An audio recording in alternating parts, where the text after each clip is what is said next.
think Nintendo, you probably think Mario, or maybe Zelda.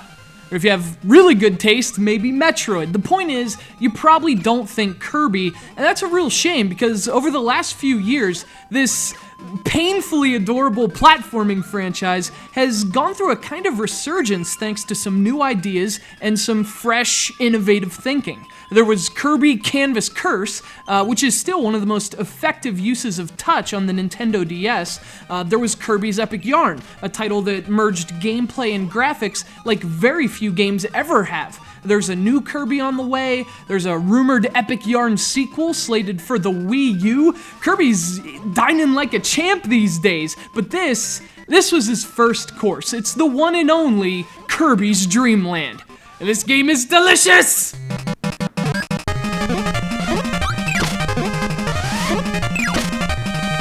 Released exclusively for the original Game Boy in 1992, Kirby's Dream Land is kind of a huge deal as Game Boy games go.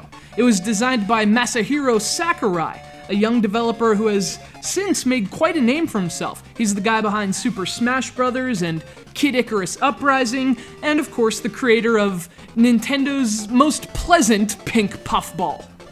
Or is he white? These are questions that confused even Nintendo of America when Dreamland released. Fun fact, although Kirby was intended to be pink, he appears ghostly white on the North American cover of Dreamland.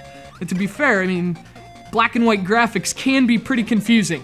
I mean, that doesn't look pink to me either.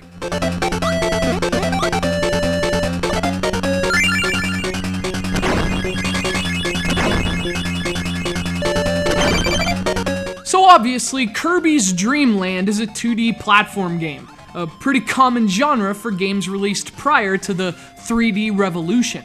What's interesting is that because there were so many games like this, for their characters to stand out and be distinct, the gameplay had to be interesting. There had to be some kind of new twist to make a game like Kirby feel different from a game like Mario. Of course, we know Kirby's unique gameplay mechanics quite well today, but again, what's interesting about Dreamland is that as the very first Kirby title, some of those ideas weren't yet realized. So the ability to swallow enemies and copy their abilities, for example, that's something Kirby couldn't do in this debut. Now, Kirby games have never been known for their complexity, but without the copy ability, Dreamland does feel a bit simple, even for a Kirby game. To be fair though, it's only in the light of subsequent games that this feels like a flaw, and fortunately, most of the other things you associate with Kirby are intact in this first trip through Dreamland. You can inhale enemies and spit them out like regurgitated stinger missiles, you can hover like a balloon, the familiar enemies, the familiar settings. Dreamland really set the tone for what would become one of Nintendo's best and biggest franchises. Another thing that was common of early Kirby games in particular is the way they pushed their hardware.